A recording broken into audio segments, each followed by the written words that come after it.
Este livro foi gravado mediante autorização da editora nos estúdios da Fundação Dorina Noel para Cegos, lido por Drauzio de Oliveira em dezembro de 1991.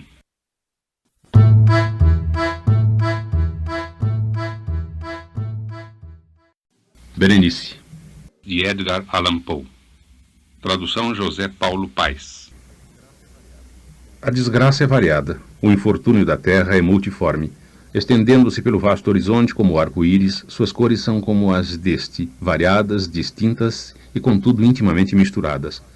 Estendendo-se pelo vasto horizonte como o arco-íris.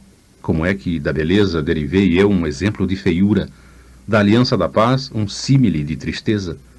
Mas é que, assim como na ética, o mal é uma consequência do bem. Igualmente, na realidade, da alegria nasce a tristeza. Ou a lembrança da felicidade passada é a angústia de hoje, ou as agonias que existem agora têm sua origem nos êxtases que podiam ter existido. Meu nome de batismo é Egeu. O de minha família não o mencionarei. E, no entanto, não há torres no país mais vetustas do que as salas cinzentas e melancólicas do solar de meus avós. Nossa estirpe tem sido chamada uma raça de visionários. Em muitos pormenores notáveis, no caráter da mansão familiar, nos afrescos do salão principal, nas tapeçarias dos dormitórios, nas cinzeladuras de algumas colunas da sala de armas, porém mais especialmente na galeria de pinturas antigas, no estilo da biblioteca e, por fim, na natureza muito peculiar dos livros que ela continha, há mais que suficiente evidência a garantir minha assertiva. As recordações de meus primeiros anos estão intimamente ligados àquela sala e aos seus volumes, dos quais nada mais direi. Ali morreu minha mãe. Ali nasci. Mas é ocioso dizer que eu não havia vivido antes, que a alma não tem existência prévia. Vós negais isto? Não discutamos o assunto. Convencido eu mesmo, não procuro convencer. Há, porém, uma lembrança de forma aérea, de olhos espirituais e expressivos, de sons musicais, embora tristes, uma lembrança que jamais será apagada, uma reminiscência parecida a uma sombra, vaga, variável, indefinida, instável, e tão parecida a uma sombra também que me vejo na impossibilidade de livrar-me dela enquanto a luz de minha razão existir. Foi naquele quarto que nasci, emergindo assim da longa noite daquilo que parecia, mas não era, o nada, para logo cair nas mesmas regiões da terra das fadas, num palácio fantástico, nos estranhos domínios do pensamento monástico e da erudição. Não é de estranhar que tenha eu lançado em torno de mim um olhar ardente e espantado, que tenha consumido minha infância nos livros e dissipado minha juventude em devaneios. Mas é estranho que, com o correr dos anos e tendo o apogeu da maturidade me encontrado ainda na mansão de meus pais, é maravilhoso que a inércia tenha tombado sobre as fontes da minha vida. É maravilhoso como total inversão se operou na natureza de meus pensamentos mais comuns. As realidades do mundo me afetavam como visões, e somente como visões, enquanto as loucas ideias da terra dos sonhos tornavam-se, por sua vez, não o estofo da minha existência cotidiana, mas na realidade a própria existência em si, completa e unicamente. Berenice e eu éramos primos e crescemos juntos no solar paterno, mas crescemos diferentemente. Eu, de má saúde, mergulhado na minha melancolia. Ela, ágil, graciosa e exuberante de energia. Ela entregue aos passeios pelas encostas da colina, eu aos estudos no claustro. Eu encerrado dentro do meu próprio coração e dedicado de corpo e alma à mais intensa e penosa meditação. Ela divagando descuidosa pela vida, sem pensar em sombras no seu caminho ou no vôo saliente das horas de asas lutulentas. Berenice. Invoco-lhe o nome. Berenice. E das ruínas sombrias da memória repontam milhares de tumultuosas recordações ao som da invocação. Ah, bem viva tem agora sua imagem diante de mim, como nos velhos dias de sua jovialidade e alegria. Oh, deslumbrante, porém fantástica beleza! Oh, sílfide entre arbustos de Arnheim! Oh, náiade entre as suas fontes! E depois tudo é mistério e horror, uma história que não deveria ser contada. Uma doença, uma fatal doença, soprou como simum sobre seu corpo, e precisamente quando a contemplava, o espírito da metamorfose arrojou-se sobre ela, invadindo-lhe a mente, os hábitos e o caráter, e da maneira mais sutil e terrível, perturbando-lhe a própria personalidade. Ah, o destruidor veio e se foi, e a vítima, onde estava ela? Não a conhecia, ou não mais a conhecia como Berenice. Entre a numerosa série de males acarretados por aquele fatal e primeiro que ocasionou uma revolução de tão horrível espécie no ser moral e físico de minha prima, pode-se mencionar como o mais aflitivo e obstinado em sua natureza uma espécie de epilepsia, que não raro terminava em transe catalético, transe muito semelhante à morte efetiva e da qual despertava ela quase sempre de uma maneira assustadoramente subitânea. Entre mentes, minha própria doença, pois me fora dito que eu não poderia dizer-lhe outro nome, minha própria doença aumentou e assumiu afinal um caráter de monomania, de forma nova e extraordinária, e a cada hora e momento crescia em vigor e por fim veio adquirir sobre mim a mais incompreensível ascendência. Esta monomania, se devo assim chamá-la, consistia numa irritabilidade mórbida daquelas faculdades do espírito denominadas pela ciência metafísica faculdades da atenção.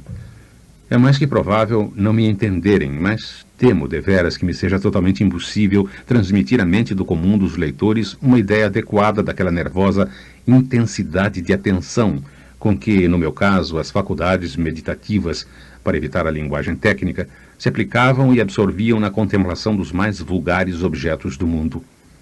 Meditar infatigavelmente longas horas com atenção voltada para alguma frase frívola à margem de um livro ou no seu aspecto topográfico, ficar absorto durante a melhor parte de um dia de verão na contemplação de uma sombra extravagante projetada obliquamente sobre a tapeçaria ou sobre o soalho, perder uma noite inteira olhando a chama imóvel de uma lâmpada ou as brasas de um fogão, sonhar dias inteiros com o perfume de uma flor, repetir monotonamente alguma palavra comum até que o som, à força da repetição frequente, cessasse de representar ao espírito a menor ideia qualquer que fosse.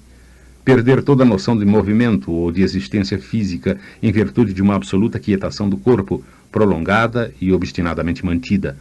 Tais eram os mais comuns e menos perniciosos caprichos provocados por um estado de minhas faculdades mentais, não de fato absolutamente sem paralelo, mas certamente desafiando qualquer espécie de análise ou explicação. Sejamos, porém, mais explícitos. A excessiva, ávida e mórbida atenção assim excitada por objetos, em sua própria natureza triviais, não deve ser confundida a propósito com aquela propensão ruminativa comum a toda a humanidade e mais especialmente do agrado das pessoas de imaginação ardente. Nem era tampouco, como se poderia a princípio supor, um estado extremo ou uma exageração de tal propensão, mas primária e essencialmente distinta e diferente dela. Daquele caso, o sonhador ou entusiasta, estando interessado por um objeto geralmente não trivial, perde imperceptivelmente de vista esse objeto através de uma imensidade de deduções e sugestões dele provindas, até que, chegando ao fim daquele sonho acordado, muitas vezes repleto de voluptuosidade, descobre estar o incitamentum, ou causa primeira de suas meditações, inteiramente esvanecido e esquecido. No meu caso, o ponto de partida era invariavelmente frívolo, embora assumisse, por força de minha visão doentia, uma importância irreal e refratada. Nenhuma ou poucas reflexões eram feitas, e estas poucas voltavam obstinadamente ao objeto primitivo como a um centro. As meditações nunca eram agradáveis, e ao fim do devaneio a causa primeira, longe de estar fora de vista, atingira aquele interesse sobrenaturalmente exagerado, que era a característica principal da doença. Em uma palavra, as faculdades da mente, mais particularmente excitadas em mim, eram, como já disse antes, as da atenção, ao passo que no sonhador acordado são as especulativas. Naquela época, os meus livros, se não contribuíam efetivamente para irritar a moléstia, participavam largamente, como é fácil perceber-se pela sua natureza imaginativa e inconsequente, das qualidades características da própria doença. Bem me lembro, entre outros, do tratado do nobre italiano Celius Secundus Curio, De Amplitudine Beati Regni Dei, da grande obra de Santo Agostinho, A Cidade de Deus, do De Carne Christi, de Tertuliano, no qual a paradoxal sentença Mortus est Dei filius, credibili est quia ineptum est, et sepultus resurrexit, certum est quia impossibili est, absorveu meu tempo todo durante semanas de laboriosa e infrutífera investigação. Dessa forma, minha razão perturbada no seu equilíbrio por coisas simplesmente triviais assemelhava-se àquele penhasco marítimo de que fala Ptolomeu Hefestião, que resistia inabalável aos ataques da violência humana e ao furioso ataque das águas e dos ventos, mas tremia o simples toque da flor chamada asfódelo. E embora a um pensador desatento possa parecer fora de dúvida que a alteração produzida pela lastimável moléstia no estado moral de Berenice fornecesse motivos vários para o exercício daquela intensa e anormal meditação, cuja natureza tive dificuldade em explicar, contudo, tal não se deu absolutamente. Nos intervalos lúcidos de minha enfermidade, a desgraça que aferia me mortificava realmente e me afetava fundamente o coração, aquela ruína total de sua vida alegre e doce.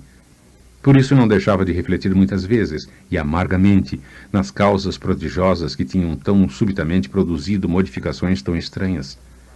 Mas essas reflexões não participavam da idiosincrasia de minha doença, e eram as mesmas que teriam ocorrido em idênticas circunstâncias à massa ordinária dos homens.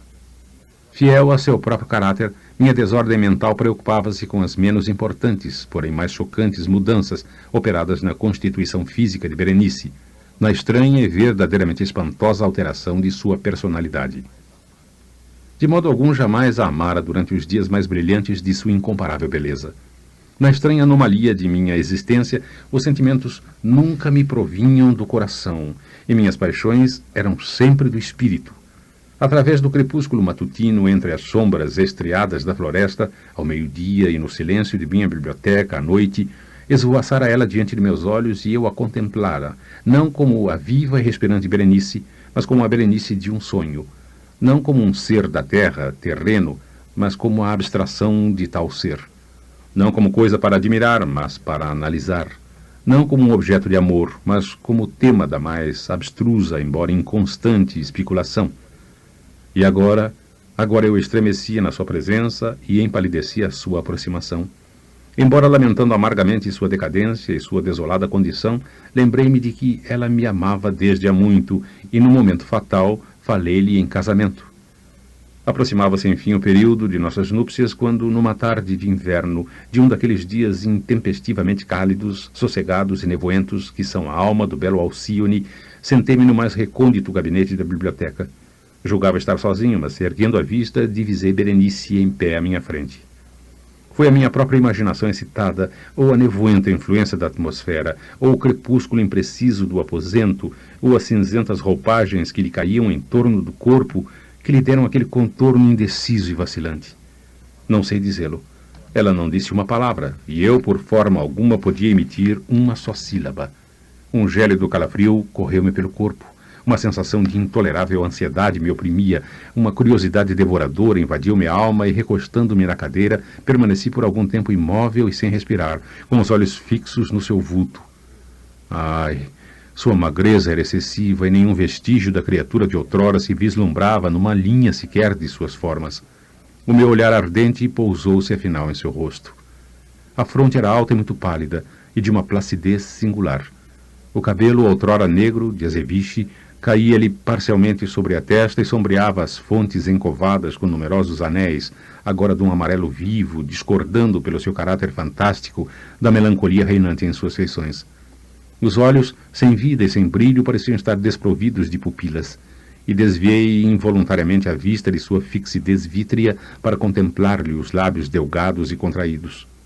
Entreabriram-se e, num sorriso bem significativo, os dentes da Berenice transformada se foram lentamente mostrando. Prover a Deus nunca os tivesse visto, ou que, tendo-os visto, tivesse morrido. O batido de uma porta me assustou, e, erguendo a vista, vi que minha prima havia abandonado o aposento. Mas do aposento desordenado do meu cérebro não havia saído, ai de mim, e não queria sair, o espectro branco e horrível de seus dentes. Nenhuma mancha se via em sua superfície, nenhuma tiza em seu esmalte, nenhuma falha nas suas bordas, por aquele breve tempo de seu sorriso não me houvesse gravado na memória. Via-os agora, mesmo mais distintamente do que os vira antes. Os dentes. Estavam aqui e ali, por toda parte, visíveis, palpáveis diante de mim. Compridos, estreitos e excessivamente brancos, com os pálidos lábios contraídos sobre eles, como no instante mesmo do seu primeiro e terrível crescimento. Então desencadeou-se a plena fúria de minha monomania e em vão lutei contra a sua estranha e irresistível influência. Os múltiplos objetos do mundo exterior não me despertavam outro pensamento que não fosse os daqueles dentes. Queria-os com frenético desejo. Todos os assuntos e todos os interesses diversos foram absorvidos por aquela exclusiva contemplação. Eles, Somente eles estavam presentes aos olhos do meu espírito, e eles, na sua única individualidade, se tornaram a essência de minha vida mental.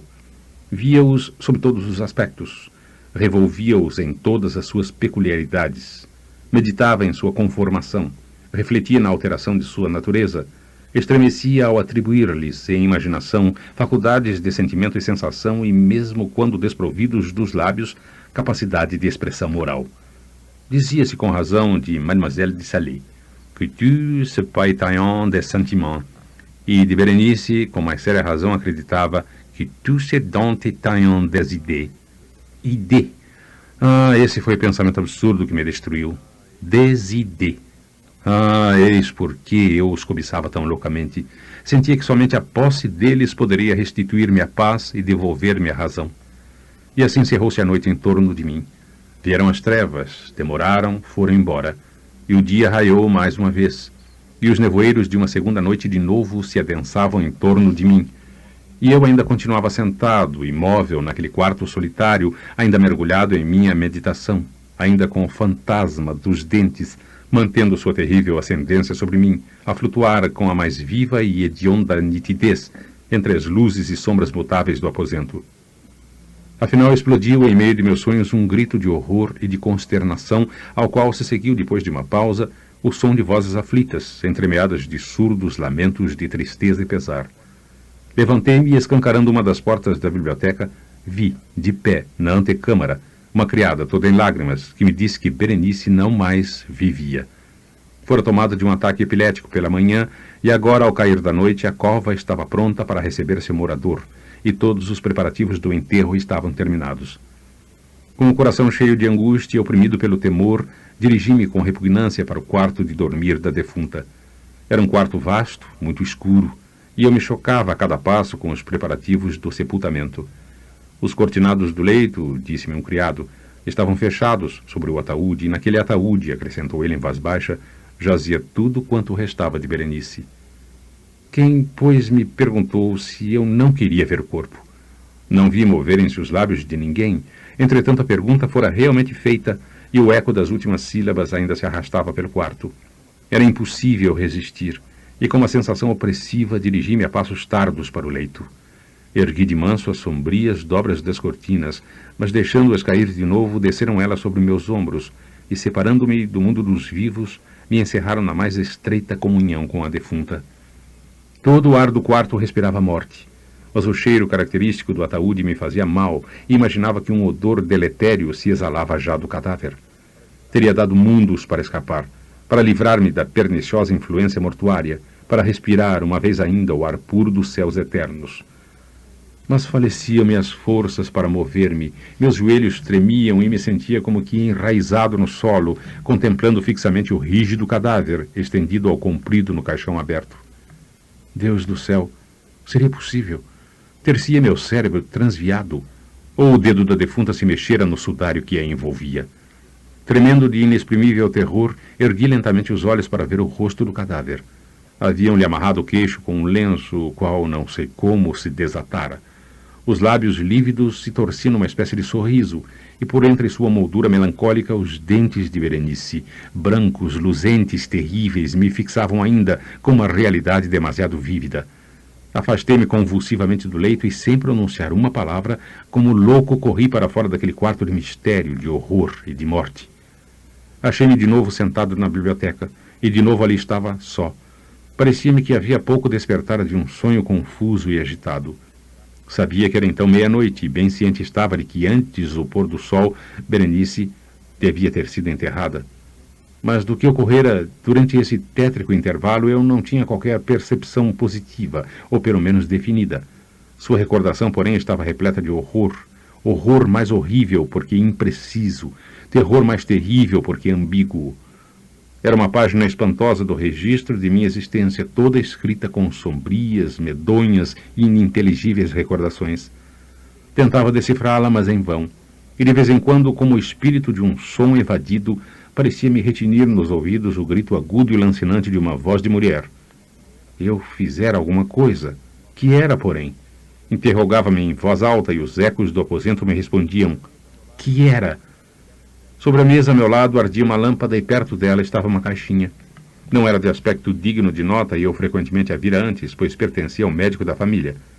Mas como viera ter ali sobre minha mesa e por que estremecia eu ao contemplá-la? Não valia a pena importar-me com tais coisas se meus olhos por fim caíram sobre as páginas abertas de um livro e sobre uma sentença nela sublinhada. Eram as palavras singulares, porém simples, do poeta Ebn Zayat.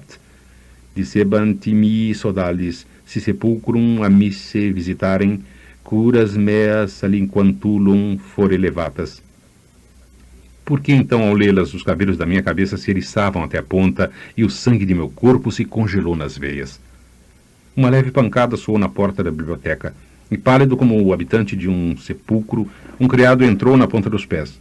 Sua fisionomia estava transtornada de pavor e ele me falou em voz trêmula, rouca e muito baixa. Que disse? Ouvi frases truncadas. Falou-me de um grito selvagem que perturbara o silêncio da noite, da ocorrência dos moradores da casa, de uma busca do lugar de onde viera o som. E depois sua voz se tornou penetrantemente distinta ao murmurar a respeito de um túmulo violado, de um corpo desfigurado, desamortalhado, mas ainda respirante, ainda palpitante, ainda vivo. Apontou para minhas roupas. Estavam sujas de barro e de coágulos de sangue. Eu nada falava e ele pegou-me levemente na mão. Havia gravadas nela sinais de unhas humanas. Chamou-me a atenção para um certo objeto encostado à parede que contemplei por alguns minutos. Era uma pá. Com um grito saltei para a mesa e agarrei a caixa que sobre ela jazia. Mas não pude arrombá-la. E no meu tremor, ela deslizou de minhas mãos e caiu com força, quebrando-se em pedaços. E dela, com um som tintinante, rolaram vários instrumentos de cirurgia dentária, de mistura com 32 coisas brancas, pequenas, como que de marfim, que se espalharam por todo o assoalho. Para ler esse conto, acesse www.poeteiro.com